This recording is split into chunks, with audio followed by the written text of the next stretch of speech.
ಕರಾವಳಿಯಲ್ಲಿ ಮುಂಗಾರು ಮಳೆ ಸಾಕಷ್ಟು ಪ್ರಮಾಣದಲ್ಲಿ ಸಮಸ್ಯೆಯನ್ನು ಸೃಷ್ಟಿ ಮಾಡಿದೆ ಅನ್ನುವಂಥ ಮಾತು ಕೇಳಿ ಬರ್ತಿದೆ. ಅಂತ ಹೇಳಿದ್ರೆ ಮಳೆಯ ಪ್ರಮಾಣ ಕಡಿಮೆ ಆಗಿದೆ, ಆದರೆ ಮಳೆಯಿಂದಾದ ಹಾನಿ ಅನ್ನುವಂಥದ್ದು ದೊಡ್ಡ ಮಟ್ಟಿಗೆ ಸಮಸ್ಯೆಯನ್ನು ನೀಡ್ತಾ ಇದೆ ಅಂತಲೇ ಹೇಳ್ಬೋದು.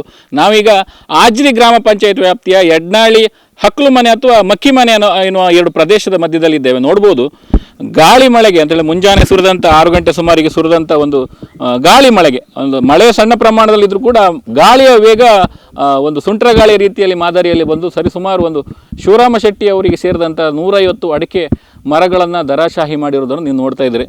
ಇದ್ರ ಜೊತೆಗೆ ಒಂದು 10 ಮನೆಗಳಿಗೆ ಇಲ್ಲಿ ಹಾನಿಯಾಗಿರುವಂಥದ್ದು, ಅದ್ರ ಜೊತೆ ಒಂದು ಕರುವಿನ ಪ್ರಾಣವನ್ನು ಕೂಡ ಸುಂಟರಗಾಳಿ ತೆಗೆದುಕೊಂಡಿದೆ ಅಂತಲೇ ಹೇಳ್ಬೋದು. ಬಹುತೇಕ ಇಲ್ಲಿನ ಮನೆಗಳು ಮತ್ತು ಪಕ್ಕದಲ್ಲಿರುವಂಥ ಕಾಡಿನಲ್ಲಿರುವಂಥ ದೊಡ್ಡ ದೊಡ್ಡ ಮರಗಳು ಕೂಡ ಧರೆಗುರುಳಿದಿದೆ ಅಂತ ಹೇಳ್ಬೋದು.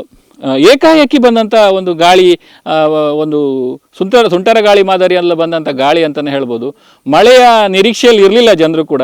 ಕಳೆದ ಬಾರಿ ರಟ್ಟಾಡಿ ಪರಿಸರದಲ್ಲೂ ಕೂಡ ಇದೇ ರೀತಿಯಾಗಿ ಒಂದು ಸುಂಟರ ಗಾಳಿ ಬೀಸಿ ಬಹುತೇಕ ಕೃಷಿಯ ಏನು ಬೆಳೆಯಲಾಗಿತ್ತು, ಅಡಿಕೆ ಇರ್ಬೋದು ಅಥವಾ ಇನ್ನಿತರ ಏನು ಬೆಳೆಗಳನ್ನು ಬೆಳೆಯಲಾಗಿತ್ತು, ಅದು ಸಂಪೂರ್ಣವಾಗಿ ನಾಶ ಮಾಡಿತ್ತು. ಇದೇ ಮಾದರಿಯಲ್ಲಿ ಕಾಡಿನ ಪಕ್ಕದಲ್ಲಿ ಇರುವಂಥ ಕೃಷಿ ತೋಟಕ್ಕೆ ಒಂದು ರೀತಿ ಸುಂಟರಗಾಳಿ ನುಗ್ಗಿದ ಪರಿಣಾಮ ಬಹುತೇಕ ಅಡಿಕೆ ಮರಗಳು ಕೂಡ ಬಿದ್ದಿದ್ದು, ಮತ್ತು ದೊಡ್ಡ ದೊಡ್ಡ ಮಾವಿನ ಮರ ಇರ್ಬೋದು, ಹಲಸಿನ ಮರ ಇರ್ಬೋದು, ಆ ಮರಗಳು ಧರೆಗುಳಿದಿದ್ದು. ಇಲ್ಲೂ ಕೂಡ ಅದೇ ರೀತಿಯ ಒಂದು ಸಮಸ್ಯೆ ಸೃಷ್ಟಿಯಾಗಿದೆ ನೋಡ್ಬೋದು. ಒಂದು ಸಾಧಾರಣ ಒಂದು 15-20 ವರ್ಷಗಳ ಕಾಲ ಗಟ್ಟಿಯಾಗಿ ಬೇರೂರಿ ನಿಂತಂಥ ಮರಗಳು ಕೂಡ ಸುಂಟರಗಾಳಿಯ ರಭಸಕ್ಕೆ ಬಿದ್ದಿರಬೇಕಾದ್ರೆ ನೀವು ಆಲೋಚನೆ ಮಾಡಿ ಸುಂಟರಗಾಳಿಯ ವೇಗ ಹೇಗೆ ಇರ್ಬೋದು ಅಂತ. ಅದ್ರ ಜೊತೆಗೆ ಈ ಭಾಗದಲ್ಲಿ ಏನಾಗಿದೆ ಅಂತ ಹೇಳಿದ್ರೆ, ಈ ಸುಂಟರಗಾಳಿಯ ಪರಿಣಾಮವಾಗಿ ವಿದ್ಯುತ್ ತಂತಿಗಳಿಗೆ ಅದ್ರ ಮೇಲೂ ಕೂಡ ಮರಗಳು ಬಿದ್ದು ಸಂಪೂರ್ಣವಾಗಿ ಈ ಭಾಗದಲ್ಲಿ ವಿದ್ಯುತ್ ವ್ಯತ್ಯಯ ಆಗಿರುವಂಥದ್ದು. ಮುಂಜಾನೆಯಿಂದ ವಿದ್ಯುತ್ ಇಲಾಖೆಯವರು ಕೂಡ ನಿರಂತರವಾಗಿ ಇಲ್ಲಿ ಮರುಜೋಡಣೆ ಮಾಡುವಂಥ ಕೆಲಸವನ್ನು ಮಾಡ್ತಾ ಇದ್ದಾರೆ. ಈ ವಿದ್ಯುತ್ ತಂತಿಗಳು ಕೂಡ ಇಲ್ಲಿ ಅಂದರೆ ಕಂಬಗಳು ಕೂಡ ತುಂಡಾಗಿರೋದನ್ನು ನೀವು ನೋಡ್ಬೋದು. ಇಲ್ಲಿ ಪಕ್ಕದಲ್ಲೂ ಕೂಡ ಹಾಗೆ ಬಹುತೇಕ ಒಂದು ಲೈನ್ನಲ್ಲಿ ಈ ರೀತಿಯಾಗಿ ಸುಳಿಗಾಳಿ ನುಗ್ಗಿದ ಪರಿಣಾಮ ಬಹುತೇಕ ಈ ಭಾಗದ ಹೆಚ್ಚಿನ ಕೃಷಿಕರಿಗೆ ಸಮಸ್ಯೆ ಆಗಿದೆ ಅಂತಾನೆ ಹೇಳ್ಬೋದು. ಈಗ ಇದ್ರ ಬಗ್ಗೆ ಮಾತಾಡ್ಲಿಕ್ಕೆ ನಮ್ಮ ಜೊತೆ ಗ್ರಾಮ ಪಂಚಾಯತ್ನ ವಾರ್ಡ್ ಮೆಂಬರ್ ನಮ್ಮ ಜೊತೆಗಿದ್ದಾರೆ. ಅವರು ಹೇಳುವ ರೀತಿಯನ್ನು ನೋಡಿದ್ರೆ ಅಂತ ಹೇಳಿದ್ರೆ ಏಕಾಏಕಿ ಅಂತ ಹೇಳಿ ಯಾವುದೇ ಸೂಚನೆ ಇರಲಿಲ್ಲ, ಮಳೆಯ ನಿರೀಕ್ಷೆ ಕೂಡ ನಮ್ಗೆ ಇರಲಿಲ್ಲ, ಆದರೆ ಏಕಾಏಕಿ ಬಂದಂಥ ಸುಳಿಗಾಳಿಯಿಂದ ಸಮಸ್ಯೆ ಸೃಷ್ಟಿಯಾಗಿದೆ ಅಂತ ಹೇಳ್ತಿದ್ದಾರೆ. ಸರ್, ಎಷ್ಟು ಗಂಟೆಗೆ ಈ ಘಟನೆ ನಡೆದಿರುವಂಥದ್ದು? ಬೆಳಿಗ್ಗೆ 6-6:30ಗೆ ಏಕಾಏಕಿ ಬಂದ್ಬಿಡ್ತು ಗಾಳಿ. ಬಂದವಾಗ ಮನೆಯಲ್ಲಿ ಇನ್ನೂ ಯಾರು ಹೇಳಲಿಲ್ಲ. ಮನೆಯಲ್ಲಿ 6 ಗಂಟೆ ಕೆಲವರು ಎದ್ದಿದ್ದಾರೆ, ಕೆಲವರು ಮಲ್ಕೊಂಡೇ ಇದ್ದಾರೆ. ಎಂಥ ಕತೆ ಅಂತ ಗೊತ್ತಾಗಲಿಲ್ಲ. ಫುಲ್ಲು ನೆಲ ಸಮ ಆಗಿದೆ. ಇಡೀ ಒಂದು 10 ಮನೆ ಎಂಬುದು ಮೇಲು ಉಪ್ಪರಿಗೆ ಗೀಡಿ ಏನೂ ಇಲ್ಲ, ಹಂಚೆಲ್ಲ ಹಾರಿ ಹೋಗಿ ಗಿಂಬೆ ಎಲ್ಲ ಹಾರಿ ಹೋಗಿ ನೆಲಕ್ಕೆ ಬಿದ್ದಿದೆ. ಫುಲ್ ನಷ್ಟವಾಗಿದೆ. ತೋಟ ನೋಡ್ತಾ ಇದ್ರಲ್ಲ, ಫುಲ್ ಏನೂ ಇಲ್ಲ, ತೋಟ ಕಂಪ್ಲೀಟ್ ಸರ್ವನಾಶ ಆಗಿದೆ. ಇದಕ್ಕೇನಾದರೂ ಸರ್ಕಾರದಿಂದ ಏನಾದರೂ ಅನುದಾನ ಕೊಟ್ಟು ನಮಗೆ ರೈತರಿಗೆ ತುಂಬ ಸಹಕಾರ ಮಾಡಬೇಕಾಗಿ ನಾವು ಕೇಳಿಕೊಳ್ತಾ ಇದ್ದೇವೆ. ಸುಮಾರು ಒಂದು ಎಷ್ಟು ಪ್ರದೇಶಕ್ಕೆ ಹಾನಿಯಾಗಿರ್ಬೋದು?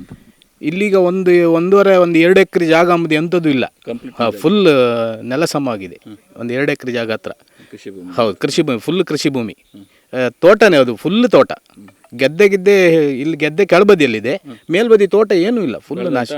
ಫುಲ್ ಎಲ್ಲ ಒಳ್ಳೊಳ್ಳೆ ಅಡಿಕೆ ಕೊನೆ ನೋಡಿ ಹೇಗಿದೆ ನೋಡಿ, ಫುಲ್ ಅಡಿಕೆ ಕೊನೆ ಇದೆ, ಫುಲ್ ಅಡಿಕೆ ಕೊನೆ. ಅಮ್ಮ, ಎಷ್ಟೊತ್ತಿಗೆ ಅದು ಬಂದದ್ದು ಗಾಳಿ? 6:30 ನಾವು ಒಳಗೆ ಇದ್ದಿದ್ದಿ. ಪೂರ್ತಿ ಬಂದ್ಕವ ನಾನು ಗುಡುಗು ಬಂದು ತಂದಿಕ್ಕೆ ಹೋಗಿ ಮೇನ್ ಸ್ವಿಚ್ ಆಫ್ ಮಾಡಿದೆ.